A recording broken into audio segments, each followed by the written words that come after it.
Okay,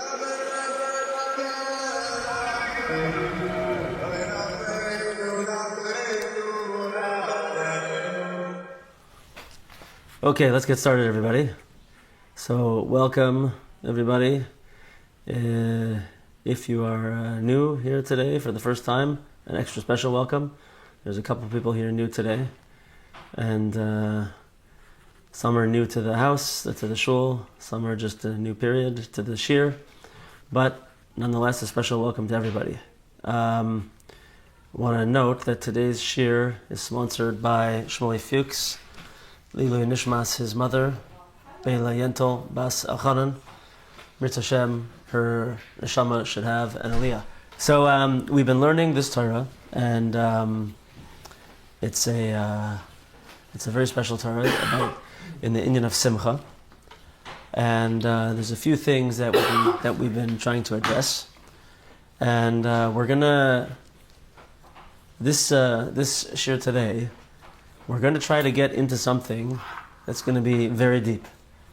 It's very deep, and it's very intuitive, and it's very much about each and every one of us, and a deep aspect of us. And I feel like I could present this concept in two ways. I could jump out and present it in a very controversial type of way that will get everybody, maybe stepping back and digging their heels in to argue about it.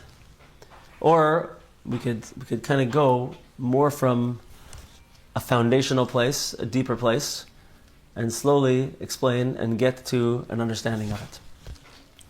So sometimes I like to make a splash and to argue and to get people upset.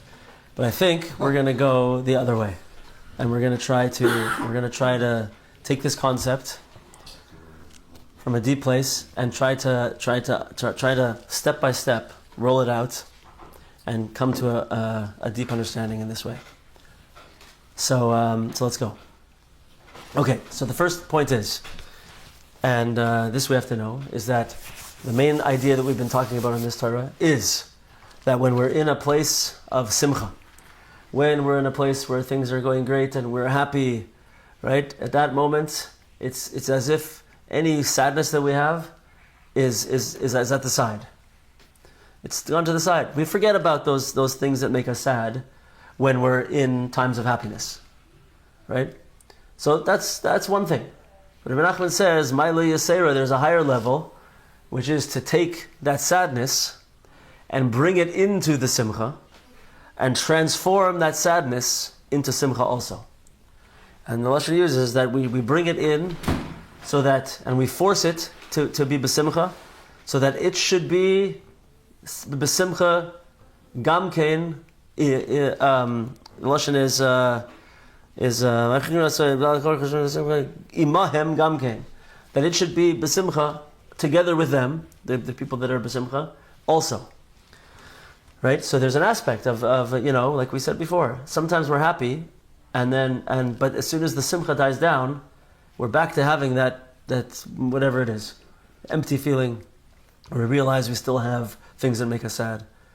We're talking about being able to take that and bring it in and somehow transform it so that it's not sadness anymore. It's not standing at the side. It's been converted and transformed into simcha. We have to deal with it somehow. And the rest of the shiurim in this Torah, which will be a few more, we're going to try to talk about, not so much today, but practical ways. What does it mean that we're taking that sadness, bringing it into the simcha, and transforming it into simcha? Okay, so we have to start off knowing that that's the first point. That's the point where everything is going to come from. Okay, I'm kind of reluctant to start because there's a bunch of people here who kind of need to hear the beginning of this, but okay, let's go. So like this. Okay, so we have to learn Kabbalah now. We have to learn some Kabbalah. And in the, what's called the Hishtalshelus of the Spheres, or the Alamis in Kabbalah, we know that there's kind of like two sides. There's 10 spheres that we know, which are Keser, Chochma, Bina, Chesed, Gevurah, Tiferes, Netzach, Hod, and Yesod. And they come down kind of like in 3 pathways, 3 channels. And so if we look at the first, so Keser we're not really going to talk about because it's above and beyond the discussion for today, literally. But Chochma and Bina. So let's talk a little bit about these 2 spheres and see how they're going to answer the question that we asked at the beginning of this shiur. So Chochma is this energy that, it's a blast of big picture wisdom. It's a blast of big picture wisdom, right? It's kind of like it sees that often the example that we bring is building a house, right? So Chachma, with this type of wisdom, it right away at the beginning sees the whole house. I'm building a house, right? And the whole thing is there, right? And that energy kind of just goes and puts it out there into the world. Yeah? But it's powerful also, it gives a lot. And on the other side, we have the energy of Bina. So Bina is not like that. Bina says, hold on, not so fast. We need to figure some things out. We need to make some judgments. We need to figure out how everything's going to go together, how one thing is going to fit with another, right? So this is what Bina does. In the house building analogy, so Bina would be like, hold on, not so fast. We're not building a house tomorrow. First of all, where's it going to be? Second of all, what's the purpose of the house? Right? What are going to be the rooms in the house? What's the overall design going to be? And it's going to keep going. What's going to be it's going to be made from wood? You're going to have drywall. You're going to get a crazy chandelier. What's going to be all the details of the house? How are you going to use the house? What's the most important place in the house? How is it going to function? How are the people in the house going to go? And Bina is going to ask all these questions, right? And in order to ask these questions, in order to understand something and all of its details, right? So what do you have to do? You have to be kind of withholding a little bit. You have to have boundaries, barriers. You have to withhold, and you have to be, like, I don't mean it in the way we use it today, but you have to be judgy. You have to have judgment, right?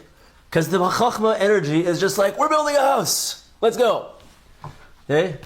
And Bina has to say, whoa. I pull back that energy. We have to determine things. We have to stop now, and we have to figure out what's going to be. There's judgment in there. You hear? So that's kind of the beginning of Chachma and Bina. Okay. So then, lower than that, the next spheres are Chesed and Gevurah. Right? And Chesed is underneath Chachma, and Gevurah is underneath Bina. So the sphere of Chesed is an important sphere to understand. And the sphere of Chesed, what does Chesed mean, guys? Kindness. So Chesed, the sphere of Chesed, is not kindness. It's more conceptual, and it manifests in kindness, but it's not kindness. I mean, it is kind of, but not exactly, right? The sphere of Chesed is an unbounded flow, right? It's a giver that gives completely. There's no volume knob, or there's no tap to say how much, whatever. It's giving. Why? Because I'm Chesed. So what do? I give. I just give.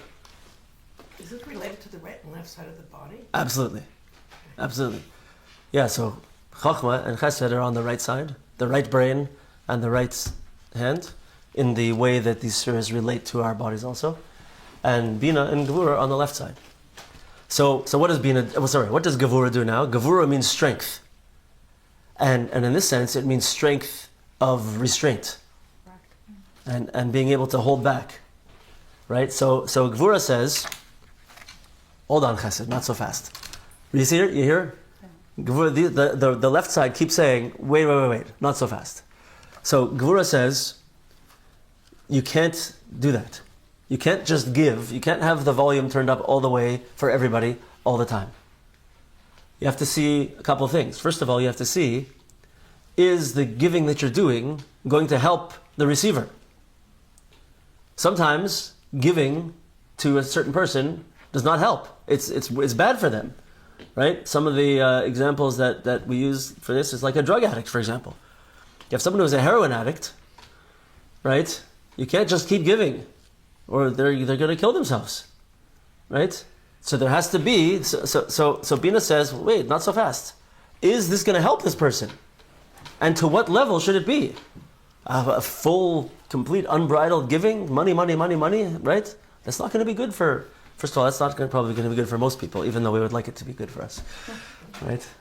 Oh, the lottery thoughts, right? What would I do if I had all that? Hashem says, no. You can't have that right now. It's not going to be good for you, right? So this is the aspect of one aspect of Guru. The other aspect is a little bit more judgy, but once again, we need judgment on this side. Is, do you deserve it? Does the receiver deserve it? Do they merit that they should have given to them? Because, same thing. Is it good for a person if they're behaving like a terrible person, and you just keep rewarding that and rewarding that? Are they going to grow? Are they going to change? Not happening. All of those who like to complain about the new generations being entitled, right? So if you keep giving and giving and giving, then the entitlement will continue, right? There's some very nice kids out there nowadays also who are not all entitled. Baruch Hashem.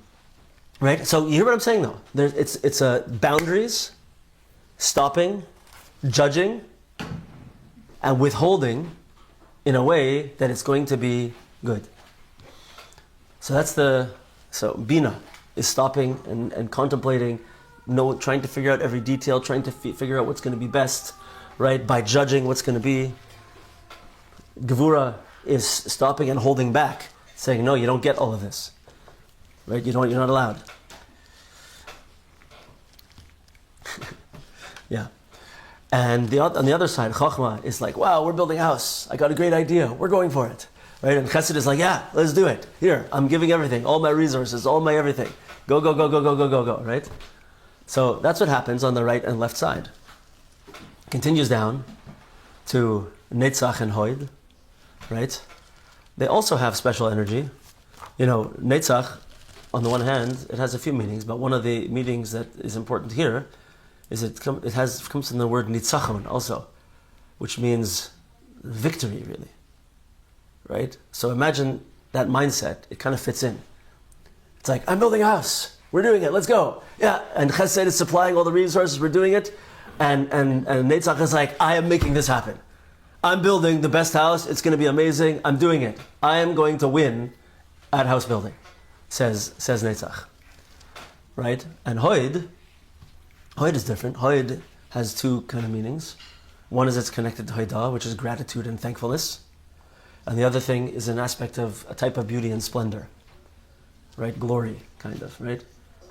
So, Hoid, on the other hand, at that point, instead of trying to drive through and win, Hoid is ready to say, okay, I've figured something out. I've built vessels. I've done something that's going to work well over here. Okay, thank you. Thank you for allowing me to develop this and to put this to figure out how to do this. I appreciate this flow that's come through me, right? And now I can see that something splendorous and glorious is coming out, right? Left side, that's the two sides. And the last sphere, of course, is the sphere of Malchus. And Malchus really, technically is in the middle, but really, it's more on the left side. If that makes any sense. Probably not. So Malchus is the place where everything unfolds, where all of those energies actually come into practicality, and they build something, right? And with those two energies together, there becomes a balance of those two energies. And so something gets built with all of the passion of Chachma, with all of the resources of chesed, right? And the drive of netzach, but with the thoughtfulness of bina, and with the responsibility, let's say, of gevura, and with the, I don't know, good energy of Hoyd. I like Hoyd, right? And then those things all together make something come out in Malchus. But Malchus is also a place of finalness, finiteness, right? It's where things get actually built. So it also has more of an aspect of judgment in there. How am I, the Malchus is the place where the ratzon of the king, Malchus means kingdom, where the ratzon of the king, where the will of the king gets actually expressed. So there's a certain aspect of judgment there also. What now, with all of those things that we had, what am I going to allow to be revealed in the Malchus? How are we going to make the will of the king unfold in the Malchus? So that's why there's a concept that we have in halacha. I'm sure probably everyone's familiar with it. So sometimes we have a question of what to do. There's laws of the land that we live in. Yeah? Canadian law, American law, whatever we have, right? So we have a Torah though, and we have halacha. We have a lot of books of Torah and halacha, and we know what we're supposed to do. So maybe we don't need the law of the land. Maybe we say, no, we're guests here. We're just going to keep our own laws. Leave us alone. I don't think it would go over so well, probably. Amen. Rabbi, I hear Malchus. Wait. Not yet. This is this we have to stay focused Yes, here. Rabbi. So the laws of the land. There's a halacha in the Gemara brings called Dina de Malchusa Dina. You heard of this before? It means that the laws of the land that we're in are laws. We have to follow the laws of the land, right? Our own laws tell us that we have to follow the laws of the land that we're in, unless they go like explicitly against Torah laws, against our laws. So you have to follow, and you have to touch a subject. You have to pay taxes, right? You have to. You can't steal. You can't whatever. I mean, we have those laws also. But whatever we can't do, we have to follow the laws of the land. So, but this term, so in the Kabbalistic forum, Dina de Malchusa Dina, is used to express the idea that there's still din, that the place of Malchus is a place of din, of judgment. Just like the beginning of judgment is in Bina, and then it continues. A lot of judgment in Gevura. Hod is a little bit different, but then Malchus is a place of din. The word sometimes used in this form is dina kashya, is on this left side. Dina kashya. That means harsh judgment. Right? So the left side, restraint, holding back, questioning, judging, trying to figure out the right way to do things. The right side, let's go, we're doing it, energy flowing, right? Not too much thought. Okay, so with that sort of introduction, now we can begin to sort of understand how we could have started this talk off in a different way that would have been very controversial. Right? So we know that in this flow of energy, I want to preempt this by saying we're not talking right now, yet anyway, about the differences between men and women. That we're not saying. Right? We're talking about these two sides of the way that energy comes into the world. Right? Every one of us, both men and women, we have those left and right sides. We each have Chachma and Bina. We men and women have them both. We all have them. There's nothing, the Arizal says there's nothing in the universe that exists that is not made up of 10 spheres. Everything has 10 spheres within it, right? So we have this. So we're not talking right now about the difference between men and women. But most likely our minds are going to start to go there. And we are going to generalize. And we are going to stereotype. Right? Because we're speaking in general terms. That's why. Okay, so the left side is in Kabbalah is the feminine side. The right side is the masculine side. And you can see it in the way, the first place that we see it is in Chachma and Bina. And if we look into the way that human reproduction happens, Chachma, we said, is just like a flash of a big picture idea. We're building something, right? This is like the male contribution to conception and creation.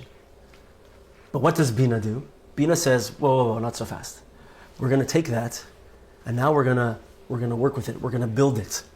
And so, the female side in reproduction takes that inside of her, and for 9 months she's with it. She's protecting it.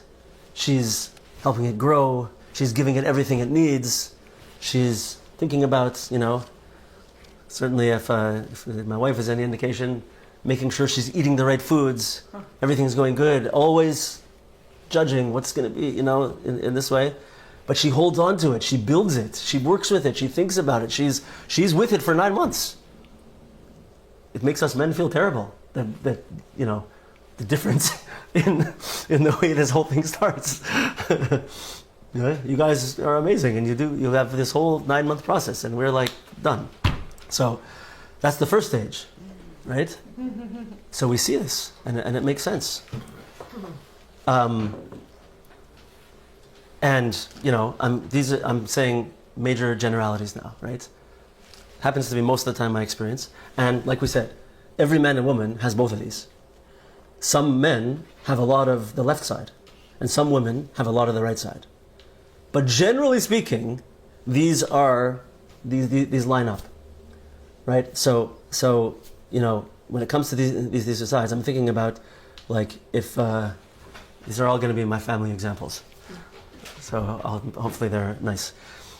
If you're planning a vacation, right? So first of all, my wife, she starts thinking about things like 6 months, a year in advance.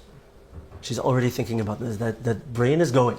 She's always thinking about what's going to be in the future and planning in advance, right? And then she's like, so what are we going to do this summer? She says in the fall, right? And I'm like, I don't know. I'm not thinking about that at all right now. Not entering my mind whatsoever, right? She's got the whole thing going. And she's planning. So we say, we're going to go on a vacation. Where should we go? Let's go. I'm picking a place. We're not going there, but let's say we're going to go to Mexico. Maybe, right? So let's say we're going to Israel. We're taking a trip to Israel, a vacation to Israel, right? So she's like, you want to go to Israel? I'm like, yeah, amazing, let's go. Okay, so then she's going to start figuring out the dates and the flights and the timing and everything. And she's going to be like, what do you think? She's going to show me all these flights and everything. And she's going to be like, which one do you think? This one is like this one. We leave at this time, but we get there at a better time. We land at a better time. This, and she's going through all these things. And I'm like, okay, sure. Let's take that one. But then she'll go back and think about it more and be like, you know what, I'm not so sure that's a good idea because of this and because of that, right? And this happens with every detail of the trip. Maybe we should go, first we're going to go to Yerushalayim and we're going to spend a few days there. Then we're going to go over here and we're going to do a tour over here. We're going to go to Tzas, we're going to go to Hebron, we're going to go to all these places, make an whole plan. And what do you think? I'm like, sounds amazing. Let's do it. Just do it. Let's do it, right? This is reality, by the way. This is not an exaggeration about how this goes. And if you're thinking about it, I don't know if you have similar experiences or not in your relationships, but it's very, very much following these two different flows, right? And then it keeps going, right? It keeps going with every detail. And she's making she's thinking in a way of judgment. I'm using this word very much on purpose, but it's a good type of judgment because you're judging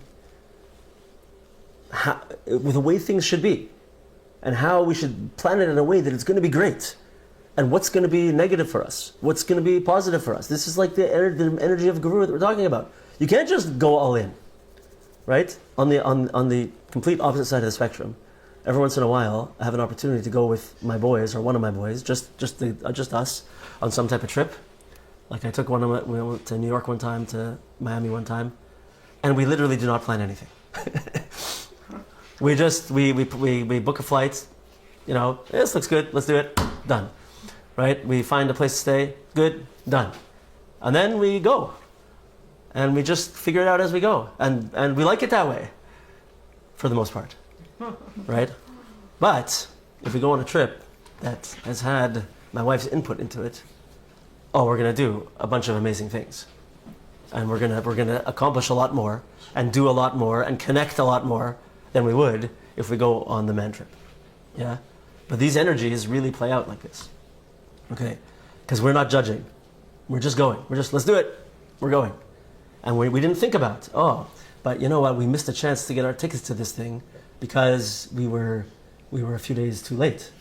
If we had thought about it before and imagined what we're going to be doing and figured out all the details, we would have been able to do something much more amazing, you hear?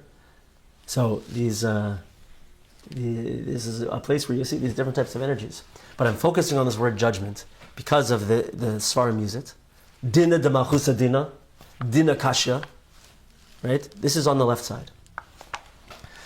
Okay, we're getting somewhere now. So ideally, we want that these two things come together and have some type of positive effect on each other. Because you can have too much gevura, too much din, too much judgment, too much bina, and you're paralyzed, and you don't do anything. You don't leave the house, right? And you can have too much chesed, where you go, and then you miss a lot of stuff. Or you find yourself in trouble because you went too much too fast. You need them both. You need to balance these out, of course. Not in a relationship. Yes, in a relationship, but not only in a relationship. With yourself. With yourself. One person.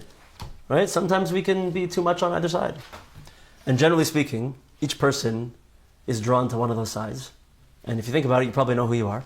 And you probably know which side you fall under. Okay, so now we're going to get to the part that could be controversial. 1 second. First of all, we're making generalizations, gender generalizations, which are tremendously taboo nowadays.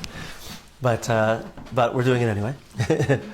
Okay, but now I'm going to throw something out there. This is where it could get offensive and controversial.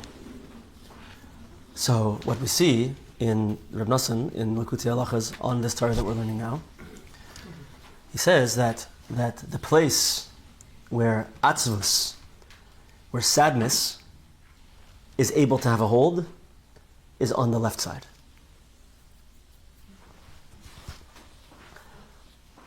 The left side is the side that can tend towards trend and tend towards sadness. Not so much the right side. You hear? So I've been thinking about this. This is blowing my mind, this whole concept, right? Why? Because the right side... Is it the heart? No. It's also the heart, yeah. Yeah, Bina, the Bina Liba. The heart is the place of Bina. But it's a good point, actually. We usually say sadness is something you feel in your heart. And Bina is on the left side. And the heart is on the left side. Yeah, 100%. But the right side is not really so in a place of sadness. Why? Because it's just like, let's go. Let's do it. Right? We're not thinking too much. There's not much to be disappointed by. We're just going. Let's go. And if something changes, okay, we'll keep going, slightly differently. Right? Easy going, a lot of energy, right? But Bina, when you enter into Bina really cares a lot about the way things are supposed to be. Bina and Gevura are trying really hard to judge and to figure out how to make things the best they can be. The way things should be. What's the right way that things should be done? What's the moral way that things should be done? Right? What's going to make what's going to allow us to be the most successful? What's going to prevent us from experiencing pain? So, like the way I think about this in this realm is that by the way, Rabbi Nachman is not saying this. Rabbi Nosson is not saying this. We'll see what he says. This is. If you don't like it, it's only me. Don't worry. You can disagree with me and get mad at me. No problem, right? But you'll tell me at the end. I think this makes sense. It blew my mind thinking about this week, because I'm saying the left side cares so much about the details and about how things should be. So therefore, the left side has what to be disappointed by. The left side has what to be hurt by. Because it's saying, but I know that we should make it different. I know that we should have held back here. We shouldn't have done it like this. I see the way it could be. And I'm trying to put things into place to make it that way. Chachma also sees the way it should be. It sees the way it could be. But then, it's done. Yeah? But Bina puts the time in. Bina's there for 9 months. Right? It's not a joke that the baby comes out and has this like almost creator-like relationship with the mother. Because she was there for 9 months. Every day, the baby is having the same nutrients and the same everything. Showing the same emotions, the same food, the same heartbeats. It's amazing. And then the baby's born, and she still keeps him there, right, close to her, and she's literally his source of life for this whole time. So there's such a closeness and such a care on the left side. So now, when things don't go the way they're supposed to go, Bina and Gevura and Malchus, the left side, they can be tremendously disappointed. They have a bar that hasn't been met, right? And so, sadness has a foothold in that place. You with me? High expectation. Yeah. I always say like this. I say that I'll leave some certain information out from this, but my wife's a doctor, and we found before that a lot of certain doctors often are married to non-Jewish ladies of a certain type, and one of the aspects is that they're very like submissive. And someone told me once, you know why? Because a Jewish woman is not like that. Why? Because a Jewish woman demands that things should be as good as they can be. Mm-hmm. She demands that things should not, that we can't have it, that the children should not have what they need. Can't be. We can't have it that they don't get the right education. Things aren't going well in school, right? The father could be like, oh, okay, we got to work on this, let's go, But she's like, no, we have to talk. We have to meet the teacher. We have to go. And when you go to the parent-teacher interviews, she has so many questions and so many things, right? I don't know if this is like this is everybody. I guess this is my own stuff is coming out, right? But I got off on a tangerine here. What was I saying just now? Jewish woman doctors. Yeah. A Jewish woman, powerful and strong, and you know how we always say in the shul that people like to say we're not judgmental, and I always say no. In our shul we're very judgmental. We judge everyone favorably, right? Judgment for a good reason, for the right purpose, right? She cares tremendously about her children and how they're growing up, and that they're becoming tzaddikim, they're becoming talmidei chachamim, they're becoming mentioned, they're becoming people with good midas, good character traits. She's not going to let it go because it's important, right? And therefore, you can also be tremendously hurt when that same person shoots something back at you. Right? You can be tremendously hurt. So this is a beautiful, once again, this is a beautiful midah. And it's super important to have this power of bina and gevura in this way, and care and love and building and planning and a whole life for people. It's unbelievable. But it can be attached to sadness. On the other side, it's just like something comes up, just keep flowing. That's the answer. Keep flowing, keep going, right? And I don't want to. You can imagine this in many relationship dynamics between husbands and wives, in a, frankly, probably a very humorous way, about how these two things play out, husband and wife wise. Are you supposed to be the same, or different? Give each other different things? No. That's a good question. So it seems to be that in relationships you could go one of two ways. Sometimes two of the same people work well together, but certainly you don't need to have someone the same as you. Sometimes it's even better when you have these opposite tendencies and therefore a balance. As long as you're going for the same goal in the same way, right? Opposites attract. Yeah. Okay, so with this whole thing, we've established a very beautiful, somewhat deep understanding of the left and right side of the Kabbalistic Ishtalshalos. And we've had this bit of epiphany about why it is that we say that sadness attaches to the left side, not the right side. Okay, you with me? So now, if we take it outside, I don't believe that this is actually what Gislason is saying at all, but you could read his words and you could think that he's saying that women trend towards sadness and men do not so much, right? And that could be, in a type of generalization, it could be somewhat true. Women are generally, more emotional. Happens to be.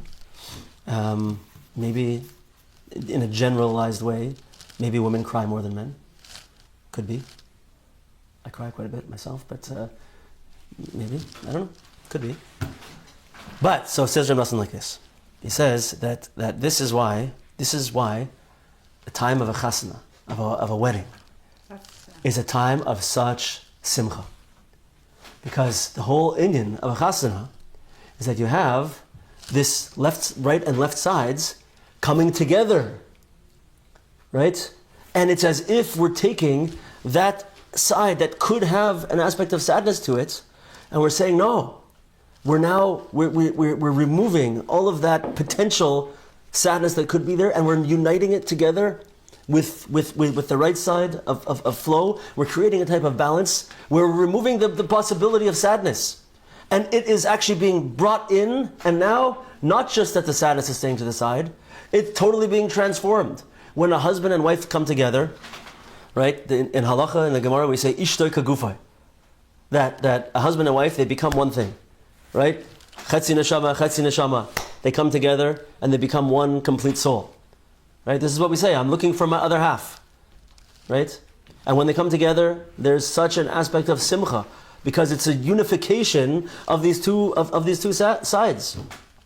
And if you leave the left side of Bina and Gevura and Oid and Malchus, and you leave them separate, right? So they don't have that balance, and therefore they're going to trend to the side of sadness. So our Torah, where Rabbi Nachman says that it's not good enough to be besimcha, to be happy, and just allow your sadness to stick to the side. We have to take it in, the sadness, draw it into the simcha, and transform it into simcha also. A wedding is where one place where this happens. It's happening at a chasna. This is why it's such in a deeper level, in a Kabbalistic way, why it's a time of simcha. Simcha is chasan v'kala. Right? There's plenty of pesukim also. What do we have here? I think I got some pesukim here. 1 second. And if it right. runs away, we're going to chase it. Isha, right? V'simaches ishtoi, the pasuk says in Devarim, that a person has to gladden their wife. This is what it's supposed to be.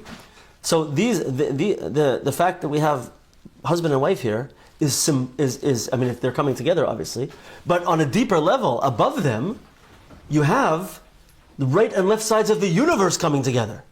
You have powerful energies that are uniting and coming together, and that place, the way I'm saying it is that it's that place where there could be sadness, there could be potential sadness, is now united with the side of flow. The Gevura and the Bina are united with Chochmah and Chesed, and they become one thing together. And that thing transforms that potential sadness into Simcha.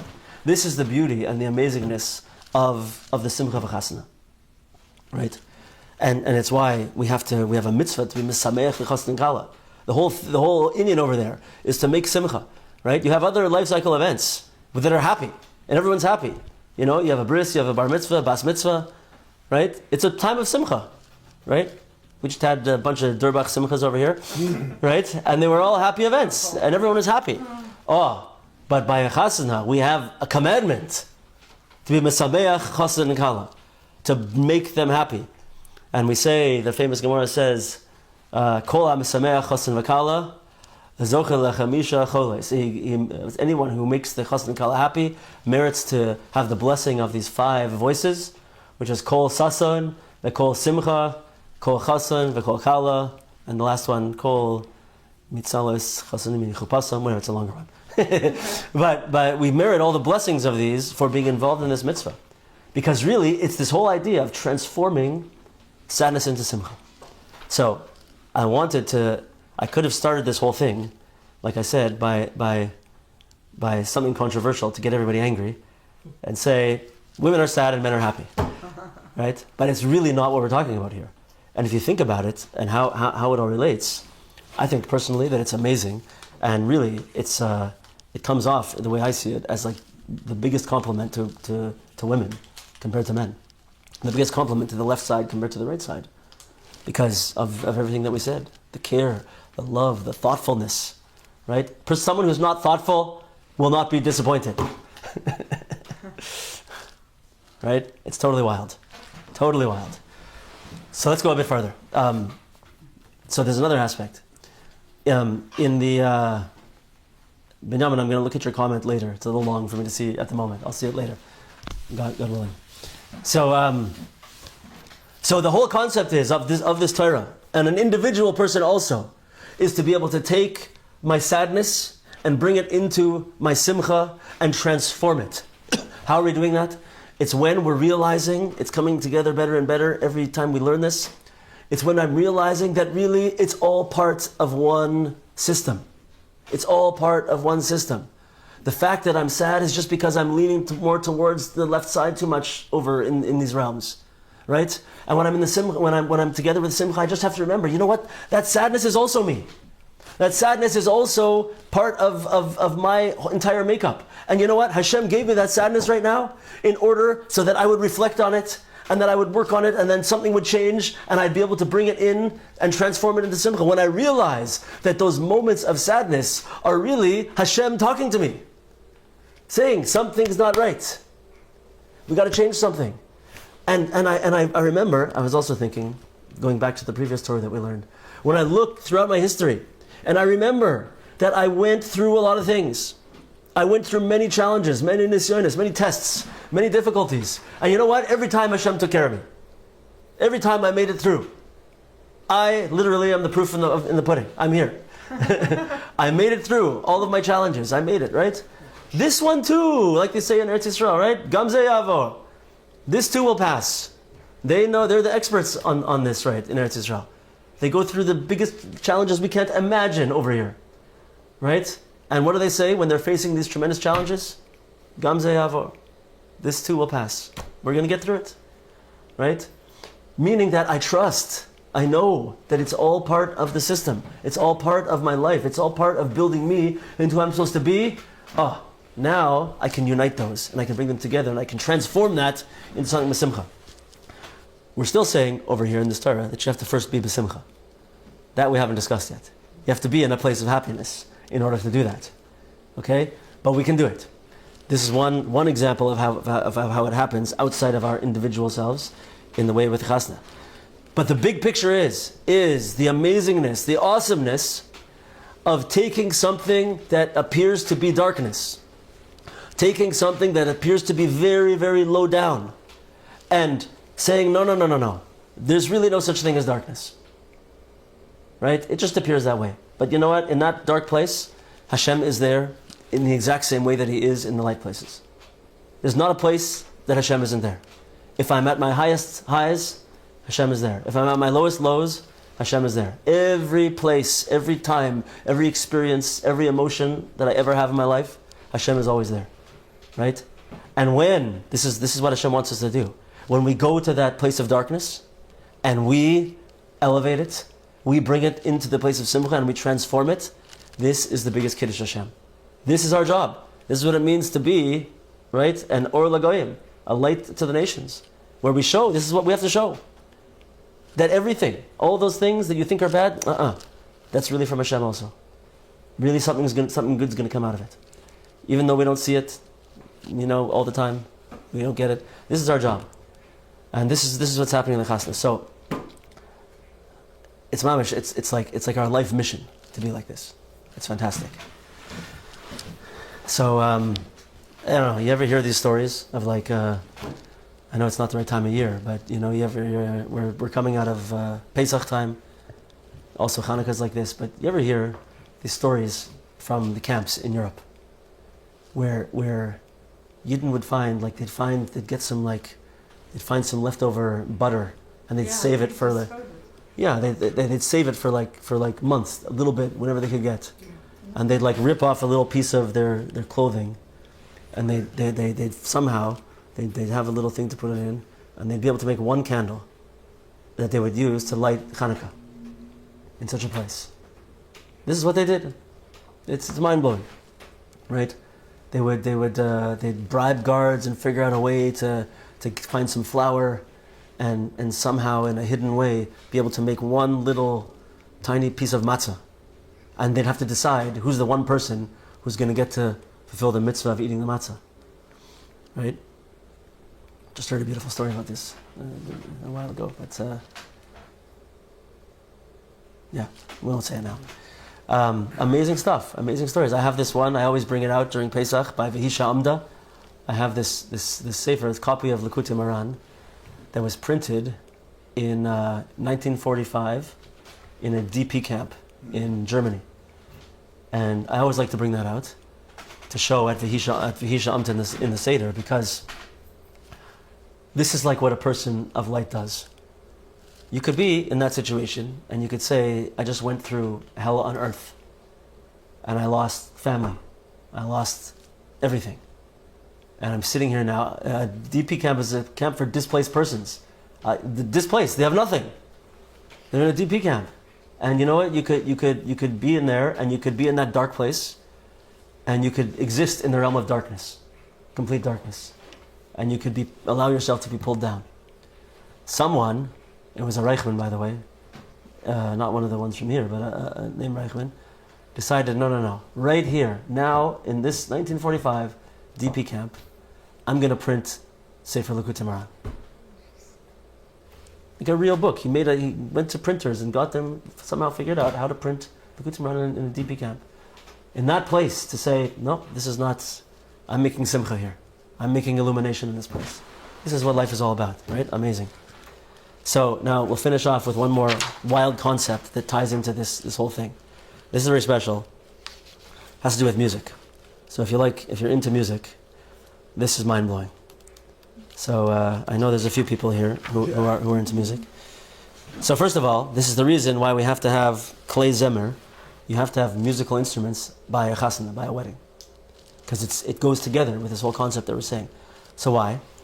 So this Rabbi Nachman says in a couple of his other Torahs, in the Torah Hazamra also he says like this. But what is it? What's the talent of a musician who, let's say you got a guy who plays a saxophone or something, or whatever, or a songwriter in particular. I like using it in the way of a songwriter, right? So we all know that if you, I said this many times, I'll say it again. I grew up watching Sesame Street in the late 70s, early 80s.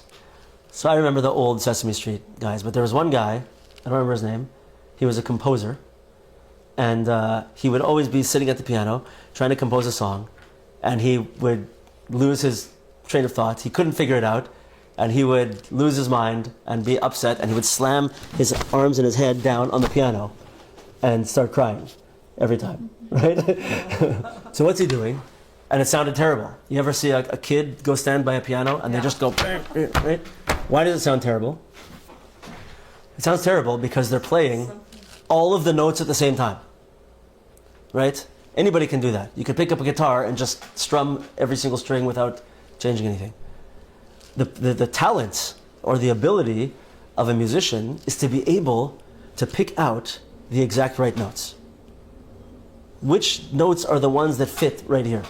Which are the beautiful notes? Which notes do I have to leave aside? Yeah? And in songwriting in particular, to have the ability to be able to create a song where at every point in that song, the exact right notes are there and the other ones are left behind, right? And to be able to create tension in a song is such a talent, right? And some people just have this to such an extent. Like, the best example probably is the Beatles, I think. They had something it has yet to ever be replicated on such a level as their songwriting abilities, right? Nothing has existed like them ever since then. Unbelievable. I don't know any modern music though, so I could be wrong. Okay, so what's amazing about music is that the whole nature of music is that it can't be, you might think, I want to be with Simcha all the time, right? So, what am I going to do? I'm going to play the highest notes I can play, the loudest I can play, over and over again. Power, Simcha, flow, that's like only Chachma and Chesed, right? Right? And that would be terrible. No one would like this. It would be the opposite of good music. So what does music do? Music by nature, good music, it's always going down to like a low place and then coming back up in a way of simcha. This is what makes music great. Any music, if you think about it, it always has, any amazing song has to have different parts, and there's going to be certain parts in it that create a tension, that go down to a lower place, right, in the big picture of the song. And from that place, then you come out, like in the structure of a modern song, you're going to have some type of breakdown in the middle, some place where it goes down, a bridge, whatever it is. It sounds a little bit lower, a little bit sadder. But it's going to finish off with that powerful chorus, the biggest chorus that there was yet in the song, right? And why is it doing that? It's because we know that it's mimicking the way our souls see things. It's touching our souls. Because this is our experience in the world. This is what we're supposed to do. We're supposed to be able to take that low part and elevate it. And that's really what we're calling, this is the whole reason for this entire Torah over here. That's called Shleimus HaSimcha. That's called the completion of Simcha. The perfection of Simcha. Is when we take that thing, if it's always just happy, happy, happy, it's no good. But if we take that thing that was low and we bring it up, that's real Simcha. That's complete Simcha. This is what music does. It's totally amazing. And it's not only the whole structure of the song. Even, to play a melody, it has to go up and down. It has to have notes that are up and down, they're going low to high. It doesn't work otherwise. Music doesn't work without that. Why? Because this concept is built into music. This is like the Kabbalah of music. Right? It's unbelievable. It's the Chassidus of music. It's so amazing. And this is why certain songs are so tremendously powerful. I said the example of, there's lots of examples, but of one that struck me is the 1812 Overture of Tchaikovsky. If you know this, it's tremendous. It's a tremendous piece, but it starts off with a Russian folk song, very slow. This is what he based it on, slow, quiet, and then it goes up into some crazy stuff. Right? But in the end, it brings that same thing back with tremendous power, with the whole entire orchestra playing it at full volume with literally cannons on the stage. They play this song with cannons shooting at the whole thing, right? It's mamish amazing. It's totally amazing. But why is it so great? Why is it so? Because it goes through this journey of picking up from low and taking it up. This is what music's all about. And it's like we said from many, many years ago when we were doing the story of our lives, the Lost Princess. The whole concept of the story of the Lost Princess is this aspect of that it sounds like a cliche, but it's really true, that it's all about the journey. Right? It's all about the journey. Hashem could have put us in a place where everything's just perfect all the time. He didn't want that. He wants us to be in a place where we have to face challenges. We have to go through difficult times, and we jump up, we lift up, we raise up, and we pull that with us up into the place of Simcha. This is what Hashem wants from us. The last place that we see this, not the last, but the last one we'll speak about now, is we just had, I think 2 weeks ago, in the parsha of Nadav and Avihu. So Nadav and Avihu are the two sons of Aaron HaKohen. And so what happened with them?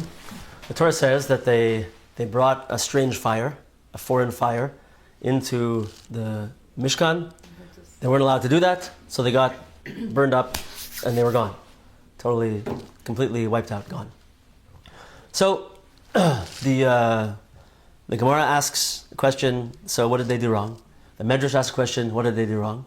And they give a lot of answers, what they did wrong. One is that they came in and they had been drinking wine. No. One is that, what else did they do? They paskin the halacha in front of their rabbi Moses. They shouldn't have. They shouldn't have. It's like chutzpah, I guess, a little bit, right? There's a few others, but the punchline one is very geschmack. But they actually. It's interesting because if you just read the words of the Torah, you'd think that they were not so great and they did something stupid, and therefore they lost their lives, right? But in the deeper Sfarim, we see that they were actually, the Medrash says that Moshe Rabbeinu said about them. He said, there's a pasuk earlier on in the Torah that says, B'karoivai eskadesh, which Hashem said, through those that are close to me, I will be sanctified. Moshe Rabbeinu said to Aaron, his brother, he said, this means that those who are closest to Hashem are going to die, al kiddush Hashem, and that is going to bring the biggest kiddush Hashem. Moshe Rabbeinu said, I thought that it was going to be you and me. Moshe Rabbeinu said this. Because I'm Moshe Rabbeinu, the leader, you're Aaron, the Kohen Gadol. I thought it was us. Now I see it was really Nadav and Avihu. They were actually, in a certain way, on a higher level than Moshe Rabbeinu, on a higher level than Aaron HaKohen. Right? Very, very, very spiritually lofty people. So they didn't just make some stupid mistake. Right? So one of the answers that the Medrash says is why did this happen to them? Because they did not get married. On purpose. I'm not saying if someone is trying to get married, that's beautiful. That's not what we're saying over here. They decided that they did not want to get married. Why? Because they said they were on such a high level. They're the biggest tzaddikim. You know, they were like able to do these things that we dream of, to have a prophetic connection to Hashem, meditative states of they were able to go up in the Kabbalistic worlds and connect on such a level. And they wanted to stay there. They wanted to just always be at that level of bliss. You have to be here. Yeah. And Hashem said no. What did he say? Well, you gotta be in this world. You got to be in this world. Bring it up. I don't want that, Hashem said. That's not what you're here for. Hashem said, I could do that myself already. Right? I don't want that from you. You're here, you need to get married. Because you know what happens when you get married, everybody? Who knows? You work. You have to work all the time. And it's not easy. And you have to go against each other. And you have to show each other your flaws. Right? This is what we do. And it's a good thing. And hopefully together we can work positively in a positive way together and overcome them and use them as a way to grow. Right? But marriage is difficult. Having children is extremely difficult. They're all difficult. And we have to face aspects of ourselves in those relationships that we wouldn't have to face otherwise. We have to go very low. Right? Our spouses and our children have a tremendous ability to knock us very low. Yeah? They're the most, it's a bina lesson. They're the most important thing in the world to us. And so this can happen. But we keep going, and what do? We go from that place and we elevate up. And we turn it into simcha. And we do this, families do this. We go into places of simcha. This is what Hashem wants. Hashem said, Nadav and Avihu. Yes, spiritually, whatever that means, you are higher than Moshe Rabbeinu and Aaron HaKohen. And Hashem said, but that's not what you're here for. I don't want this. The most important thing to Hashem is that we dig down into those places of challenge and difficulty and we raise them up into the places of simcha. Into the places where we realize what's the ultimate simcha? Is when we see that it's all one thing. It's all part of the same picture. It's all part of the same thing. Right? And that place where I'm struggling, Hashem's showing me something. I'm going to grow from it. I'm going to learn from it. And when I'm in a place of simcha, I can say, oh, I remember I have this struggle, but I'm happy right now. I remember that I have this struggle, and then I can say, wow, thank you, Hashem, for that struggle that you keep giving me. When I feel great, I can say it. And I can bring it in, and I can say, oh, that's going to do something for me. That's going to help me grow. That's going to take me in a place I need to go, I need to be. Baruch Hashem, I can be happy and thankful. I can transform it into simcha. So, with all of these things that we said, this is the general overall concept of this Torah Likutei Moharan, Chaf Gimel. And we'll hold it there for now. Do we have any questions or comments, either in person or online over here?